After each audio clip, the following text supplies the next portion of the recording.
2018ರಲ್ಲಿ ಸಿದ್ದರಾಮಯ್ಯನವರ ಸೋಲಿಗೆ ಪ್ರಮುಖ ಕಾರಣವಾಗಿತ್ತು ಅದೇ ಭಾಗದ ಮಹಾನಾಯಕ ಅನ್ನುವಂಥದ್ದು ಮಾತ್ರ ಈಗಿರುವಂಥ ಸ್ಟೋರಿ. ಯಾಕಂದರೆ ಸಿದ್ದರಾಮಯ್ಯನವರು ಆ ಮಹಾನ್ ನಾಯಕರು, ಅವರಿಂದ ತಾವು ಸೋತ್ವೆ ಅಂತ ಗೊತ್ತಾದರೂ ಕೂಡ ಮತ್ತೆ ಅವರನ್ನು ಹತ್ತಿರ ಬಿಟ್ಕೊಂಡ್ರು. ಆ ಹತ್ತಿರ ಬಿಟ್ಕೊಳ್ಳೋದಕ್ಕೆ ಮತ್ತೆ ಅವರಿಗಿದ್ದಂತೂ ಒಂದೇ ಬದ್ಧತೆ ಏನಂದರೆ ಅಹಿಂದ ಪರವಾಗಿ ಇರುವಂತಹ ಅವರ ನಾಯಕತ್ವ, ಅಹಿಂದ ಸಮುದಾಯಗಳಿಗೆ ಏನಾದರೂ ಒಂದು ಒಳ್ಳೆಯದಾಗಲಿ ಅನ್ನುವಂಥ ಸಿದ್ದರಾಮಯ್ಯನವರ ಒಂದು ತತ್ವ ಸಿದ್ಧಾಂತದ ಬದ್ಧತೆ. ಆ ಆಧಾರದಲ್ಲಿ ಸಿದ್ದರಾಮಯ್ಯ ಕ್ಯಾಂಪನ್ನು ಸೇರಿಕೊಂಡಂಥ ಎಚ್ ಸಿ ಮಹದೇವಪ್ಪನವರು ಮತ್ತೆ 2023ರಲ್ಲಿ ಸಿದ್ದರಾಮಯ್ಯನವರನ್ನು ಮನವೊಲಿಸಿ ಸಿದ್ದರಾಮಯ್ಯನವರು ಹೈಕಮಾಂಡ್ಗೆ ಕನ್ವೆ ಮಾಡಿ ಮತ್ತೆ ಇವರಿಗೆ ಸಮಾಜ ಕಲ್ಯಾಣ ಇಲಾಖೆ ಮಂತ್ರಿಯನ್ನಾಗಿ ಮಾಡ್ತಾರೆ. ದಲಿತ ಸಂಘಟನೆಗಳು ಕೂಡ ಎಚ್ ಸಿ ಮಹದೇವಪ್ಪನವರ ವಿರುದ್ಧ ಹಲವು ರೀತಿಯ ಪ್ರತಿಭಟನೆಗಳನ್ನು ಮಾಡಿದ್ದಾವೆ. ಮೀಸಲಾತಿ ಅಂದರೆ ಎಡಗೈ ಮತ್ತು ಬಲಗೈ ವಿಚಾರಗಳಲ್ಲಿ ತೆಗೆದುಕೊಂಡಂಥ ನಿಲುವು ಎಚ್ ಸಿ ಮಹದೇವಪ್ಪನವರು, ಆ ಸಮಸ್ಯೆಯನ್ನು ಬಗೆಹರಿಸಲಿಕ್ಕೆ ಅವರು ಆ ಎಡಗೈ ದಲಿತ ಸಮುದಾಯವನ್ನು ಬಳಸಿಕೊಂಡಂಥದ್ದು, ಆಮೇಲೆ ಅವ್ರನ್ನ ಒಂದು ರೀತಿ ರೇಗಿಸುವಂಥದ್ದು, ಆಮೇಲೆ ಬೇರೆ ಬೇರೆ ದಲಿತ ಸಮುದಾಯಗಳಿಗೆ ಆಗಿರುವಂತಹ ಕೆಲವು ಅನ್ಯಾಯಗಳನ್ನು ಅದನ್ನು ಬೇರೆ ಬೇರೆ ನಾಯಕರು ಕೂಡ ಮಾತಾಡಿದ್ದಾರೆ. ಎಚ್ ವಿಶ್ವನಾಥ್ ಮಾತಾಡಿದ್ದಾರೆ, ಚಲವಾದಿ ನಾರಾಯಣ ಸ್ವಾಮಿಯವರು ಮಾತಾಡಿದ್ದಾರೆ. ಇನ್ನುಳಿದ ದಲಿತ ನಾಯಕರಿಗೆ ಯಾವ ರೀತಿಯ ಅನ್ಯಾಯ ಆಗ್ತಾ ಇದೆ ಈ ಮೀಸಲಾತಿ ವಿಚಾರ ಅನ್ನುವಂಥದ್ದು ಕೂಡ, ಇದನ್ನು ಬಗೆಹರಿಸಲಿ ಗೊಂದಲವನ್ನು ಉಂಟು ಮಾಡಿದ್ದು ಇದೇ ಮಹದೇವಪ್ಪ. ನಂತರ ಸಿದ್ದರಾಮಯ್ಯನವರ ಒಂದು ಸಮಯ ಪ್ರಜ್ಞೆಯಿಂದ ಅದು ಕೂಡ ಸಿದ್ದರಾಮಯ್ಯನವರು ರಾಜೀನಾಮೆ ಕೊಡುವ ಕೆಲವು ದಿನಗಳ ಮೊದಲಿನ ಸಚಿವ ಸಂಪುಟ ಸಭೆಯಲ್ಲಿ ಅದನ್ನ ಕ್ಲಿಯರ್ ಮಾಡಿದರು. ಅದಾದಮೇಲೆ ಈ ಮಹದೇವಪ್ಪನವರ ವಿರುದ್ಧ ಅನೇಕ ದಲಿತ ಸಂಘಟನೆಗಳೇ ಹೋರಾಟಕ್ಕಿಳಿದು ಬೀದಿಗಳಲ್ಲಿ ಹೋರಾಟ ಮಾಡಿದರು. ದಲಿತ ನಾಯಕರನ್ನು ಸಿದ್ದರಾಮಯ್ಯನವರು ಎಷ್ಟು ಇಷ್ಟಪಡ್ತಿದ್ರು, ಆದರೆ ಮಹದೇವಪ್ಪ ಅಷ್ಟು ಇಷ್ಟಪಡ್ತಾ ಇರಲಿಲ್ಲ.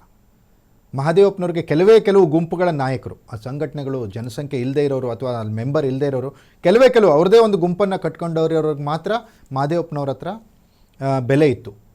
ನಿಜವಾದ ದಲಿತ ಹೋರಾಟಗಾರರನ್ನು ಯಾರನ್ನು ಕರೆದು ಮಾತಾಡಿಸಿದ್ದಾರೆ ಎಚ್ ಸಿ ಮಹದೇವಪ್ಪ, ಯಾರಿಗೆ ಮರ್ಯಾದೆ ಕೊಟ್ಟಿದ್ದಾರೆ? ಅವರು ನಿಂತರೆ 5 ಮೀಟರ್ಗಳಷ್ಟು ದೂರ ನಿಲ್ಲಿಸಿ ಮಾತಾಡುವಂತಹ ಒಂದು ದುರಹಂಕಾರದ ವ್ಯಕ್ತಿತ್ವ ಎಚ್ ಸಿ ಮಹದೇವಪ್ಪನವ್ರದ್ದಾಗಿತ್ತು. ದಲಿತರಿಗೂ ಕೂಡ ದಲಿತರನ್ನ ಉದ್ಧಾರ ಮಾಡ್ತೀನಿ ಅಂತ ಬಂದಂಥ ಈ ದಲಿತ ನಾಯಕ ಮಹದೇವಪ್ಪನವರಿಗೆ ದಲಿತರಿಂದ ಎಷ್ಟು ಮನ್ನಣೆ ಸಿಗಬೇಕಿತ್ತು ಸಿಕ್ಕಿದೆ, ಆದರೆ ದಲಿತರಿಗೆ ಮಾಡಬೇಕಾದಂತಹ ಕೆಲಸವನ್ನು ಎಚ್ ಸಿ ಮಹದೇವಪ್ಪ ಯಾವ ರೀತಿ ಮಾಡಿದ್ದಾರೆ ಅನ್ನೋದನ್ನು ಏನಾದರೂ ಅವರು ಒಂದು ಸಾಧನೆಯ ಒಂದು ಕೈಪಿಡಿನ ಅಥವಾ ಏನೋ ಒಂದು ಬಿಡುಗಡೆ ಮಾಡ್ತಾರ ನೋಡಬೇಕಿದೆ. ಅದಲ್ಲದೆ 25,000 ಕೋಟಿಯಷ್ಟು ಅತಿ ಹೆಚ್ಚಿನ ಅನುದಾನವನ್ನು ಈ 3 ವರ್ಷಗಳಲ್ಲಿ ಸಿದ್ದರಾಮಯ್ಯನವರ ಸರ್ಕಾರದಲ್ಲಿ ದಲಿತರ ಹಣವನ್ನು ಬೇರೆ ಬೇರೆ ಉದ್ದೇಶಗಳಿಗಾಗಿ ಬಳಕೆ ಮಾಡಲಾಗಿದೆ. ಇದ್ರ ಬಗ್ಗೆ ಒಂದೇ ಒಂದು ಚಕಾರ ಎತ್ತಿಲ್ಲ ಈ ಮಹದೇವಪ್ಪ. ಇದೇನಾ ದಲಿತರ ಅಸ್ಮಿತೆಯ ಪರವಾಗಿರುವಂಥ ಮಹದೇವಪ್ಪನವರ ಕಾರ್ಯಶೈಲಿ? ಇದೇನಾ ದಲಿತರ ಅಭಿವೃದ್ಧಿ ಮಾಡಬೇಕಾದಂಥ ಮಹದೇವಪ್ಪನವರು ಯಾವ ರೀತಿಯ ಹೋರಾಟವನ್ನು ರೂಢಿಸ್ಕೊಳ್ಬೇಕು ಅನ್ನುವಂತಹ ಒಂದು ಕಾರ್ಯಸೂಚಕ? ಇದೇನಾ ದಲಿತರ ಬಗ್ಗೆ ಮಹದೇವಪ್ಪನವರಿಗೆ ಇರುವಂತಹ ಬದ್ಧತೆ? ಇದೇನಾ ದಲಿತರ ಏಳಿಗೆಗೆ ಮಹದೇವಪ್ಪನವರು ಶ್ರಮಿಸ್ತಾ ಇರುವಂಥ ರೀತಿ? 25,000 ಕೋಟಿ ದಲಿತರ ಅಭಿವೃದ್ಧಿಗೆ ಇರುವಂಥ ಹಣ ಬೇರೆ ಬೇರೆ ಕಾರಣಗಳಿಗಾಗಿ, ಗ್ಯಾರಂಟಿಗಳಿಗಾಗಿ, ಬೇರೆ ಬೇರೆ ಯೋಜನೆಗಳಿಗೆ ವಿನಿಯೋಜನೆ ಆದಾಗ ಯಾವುದೇ ಮಾತಾಡದೆ ತುಟಿ ಪಿಟಕ್ಕನ್ನದೇ ಅದನ್ನು ಒಪ್ಪಿಕೊಂಡಂತಹ ದಲಿತ ನಾಯಕ ಈ ಮಹದೇವಪ್ಪನವರು.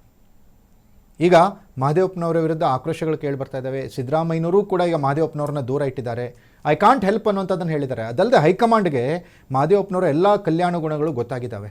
ಅವರು ಇಲಾಖೆಯನ್ನು ಯಾವ ರೀತಿ ನಡೆಸ್ಕೊಳ್ತಾರೆ, ಅವರ ಸಂಬಂಧಿಕರಿಗೆ ಯಾವ ರೀತಿ ಇಲಾಖೆಯನ್ನು ಬಿಟ್ಟುಕೊಟ್ಬಿಡ್ತಾರೆ, ಅವ್ರ ಸಂಬಂಧಿಕರು ಯಾವ ರೀತಿ ವಸೂಲಿ ಮಾಡ್ತಾರೆ, ವಸೂಲಿ ಮಾಡೋಕ್ಕಾಗೆ ಒಬ್ಬರನ್ನ ಸಂಬಂಧಿಕರನ್ನ ಯಾವ ರೀತಿ ಬಿಟ್ಟಿದ್ದಾರೆ ಇವರು, ಆತ ಅಧಿಕಾರಿಗಳಿಗೆ ಕೊಡ್ತಾ ಇರುವಂಥ ಟಾರ್ಚರ್ಗಳು, ಇವೆಲ್ಲವೂ ಕೂಡ ಹೈಕಮಾಂಡ್ ಗಮನಕ್ಕೆ ಹೋಗಿ ಮಹದೇವಪ್ಪನವ್ರನ್ನ ದೂರ ಇಡಿ ಅಂತ ಸ್ವತಃ ಸಿದ್ದರಾಮಯ್ಯನವ್ರಿಗೆ ಹೇಳಿದ್ದಾರೆ.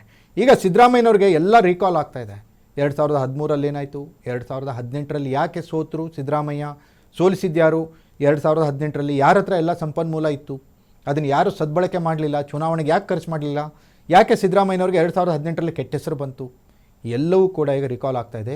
ಸಿದ್ದರಾಮಯ್ಯನವರು ಅವರ ಆಪ್ತೇಷ್ಟರ ಬಳಿಯಲ್ಲಿ ಎಲ್ಲ ವಿಚಾರಗಳನ್ನು ಹಂಚಿಕೊಳ್ತಾ ಇದ್ದಾರೆ. ತಾನು ಬೆಳೆಸಿರೋ ನಾಯಕರು ತಮಗೆ ಯಾವ್ಯಾವ ರೀತಿ ಮೋಸ ಮಾಡಿದ್ರು ಅನ್ನೋದನ್ನು ಸಿದ್ದರಾಮಯ್ಯನವರು ಹಂಚಿಕೊಳ್ತಾ ಇದ್ದಾರೆ. ಈ ಮಹಾನಾಯಕ ಮಹಾ ಮೋಸ ಮಾಡಿರುವಂಥ ಮಹಾ ಸ್ಟೋರಿಯನ್ನು ಇವತ್ತು ನಿಮ್ಮೆದುರಿಗೆ ಇಡ್ತಾ ಇದ್ದೀವಿ.